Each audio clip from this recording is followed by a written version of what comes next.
തമിഴിലെ സൂപ്പർ താരമാണ് അജിത്. അജിത്തിന് തമിഴ്നാട്ടിൽ കിട്ടുന്ന സ്വീകാര്യതയും അത്രത്തോളം വലുതാണ്. അജിത്തിന്റെ ഓരോ സിനിമകൾ റിലീസ് ചെയ്യുമ്പോഴും സമ്മിശ്ര പ്രതികരണങ്ങളാണ് ലഭിക്കുക. താരത്തിന്റെ പല സിനിമകളും വമ്പൻ കളക്ഷൻ നേടി മുന്നേറുന്ന കാഴ്ചയും കാണാറുണ്ട്. ഇപ്പോഴിതാ അജിത്തിന്റെ കഴിഞ്ഞ 10 വർഷത്തിനിടയിലെ ബോക്സ് ഓഫീസ് കണക്കുകൾ പുറത്തുവിട്ടിരിക്കുകയാണ് സിനി ട്രാക്ക് എന്ന വെബ്സൈറ്റ്. കഴിഞ്ഞ 10 വർഷത്തിനിടെ അജിത് നായകനായി എത്തിയത് 9 സിനിമകളാണ്. ഈ 9 സിനിമകളും ബോക്സ് ഓഫീസിൽ നിന്ന് നേടിയത് 1167 കോടിയെന്നാണ് റിപ്പോർട്ടുകൾ വ്യക്തമാക്കുന്നത്.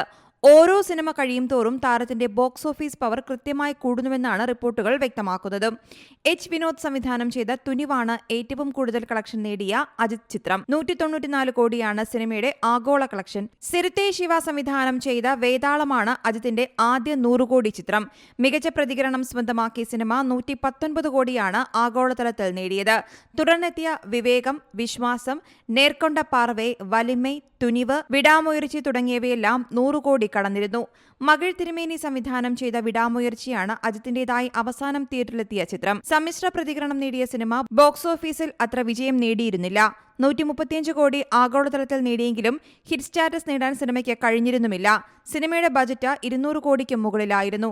മങ്കാത്തെ എന്ന ബ്ലോക്ക് ബസ്റ്റർ ചിത്രത്തിനു ശേഷം അജിത്, അർജുൻ, തൃഷ കൂട്ടുകെട്ട് വീണ്ടും വെള്ളിത്തിരയിൽ ഒന്നിച്ച ചിത്രം കൂടിയായിരുന്നു വിടാമുയർച്ചി. ആദിക് രവിചന്ദ്രൻ സംവിധാനം ചെയ്യുന്ന ഗുഡ് ബാഡ് അഗ്ലിയാണ് ഇനി അജിത്തിന്റേതായി അണിയറയിലൊരുങ്ങുന്ന ചിത്രം. ഏപ്രിൽ 10-നാണ് ചിത്രം റിലീസാകുന്നത്. 3 ലുക്കിലാകും അജിത് സിനിമയിലെത്തുകയെന്നാണ് റിപ്പോർട്ടുകൾ. ഇവ 3ഉം ഇപ്പോൾ തന്നെ ട്രെൻഡിംഗ് ആണ്. വളരെ ചെറിയ സമയത്തിനുള്ളിൽ തടി കുറച്ച് പുതിയ ലുക്കിലെത്തിയ അജിത്തിനെ എല്ലാവരും പുകഴ്ത്തുകയും ചെയ്തിരുന്നു. ഇനി ഈ ചിത്രത്തിനായുള്ള കാത്തിരിപ്പിലാണ് അജിത്തിന്റെ ആരാധകർ. News desk, Zee Malayalam news. ഏറ്റവും പുതിയ വാർത്തകളും വിശേഷങ്ങളും വിരൽ തുമ്പിലറിയാൻ സീ മലയാളം ന്യൂസ് എല്ലാ ഡിജിറ്റൽ പ്ലാറ്റ്ഫോമുകളിലും ലഭ്യം.